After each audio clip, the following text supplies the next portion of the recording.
طيب تخيل كده معايا لو بضغطة واحدة من زرار في الإكسل اللي خلص لي كل الداتا في أقل من ثانية. نتكلم عن أداة سحرية هتوفر عليك وقت كبير جدا، ومش محتاجة منك غير ضغطة واحدة بس على الكيبورد. طيب تعال نبص على الداتا اللي عندي هنا الأول. أنا الجدول ده فيه لقب وفيه اسم. كل اسم عنده اخد لقب واسم. طيب هنا عايز اعمل ايه؟ هنا عايز افصل الاسم عن اللقب، مثلا انا عايز الاكسل يحط لي الاسم بس. طيب هاجي ابص على اول خليه وانا عندي دكتور احمد، وانا عايز الاكسل يسحب لي بس كلمه احمد. هبدا ان انا اكتب له كلمه احمد. طيب لازم اكتبها زي ما هي مكتوبه هنا بالظبط، وهدوس انتر. وهبدا ان انا اروح على تبويب داتا، ومن هنا هختار فلاش فيل. اول ما هتدوس عليها الاكسل هيخلص لك كل الداتا. طيب بلاش، انا بدل ما عايز اسحب الاسم، لا انا عايز الاكسل يسحب لي اللقب. هشيل اول حاجه اللي هي المرجع او الريفرنس بتاعه، وهبدا اكتب دكتور، وهدوس انتر. هتلاحظ ان الاكسل من غير ما تغير اي حاجه هو غير لك الداتا وبدا يفهم انت محتاج ايه.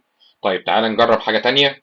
تعال نفترض مثلا ان كل دول موظفين في شركه كوكاكولا، وانا عايز اعمل ايميل تجاري باسم كل موظف.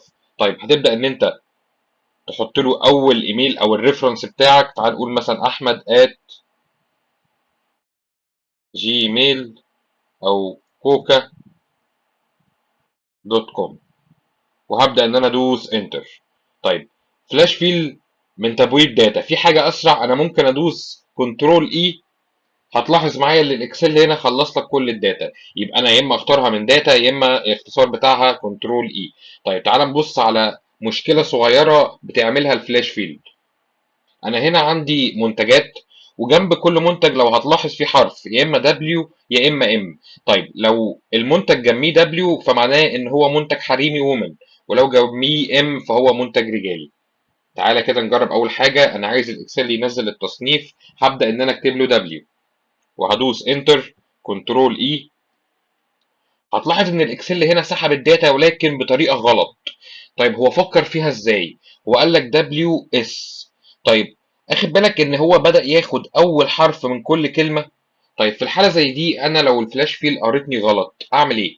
هتدوس كنترول زد ترجع خطوه لورا، وتبدا ان انت تحلله تاني واحده لان الريفرنس الاولاني مش كفايه. هبدا اكتب له ام وادوس انتر، وبعد كده اروح ادوس فلاش فيل. هتلاحظ كده ان الاكسل بدأ يفهم انت محتاج ايه وخلص لك كل الداتا بضغطة زرار واحدة. لو عجبك الفيديو ده ما تنساش تعمل لايك وسبسكرايب للقناة.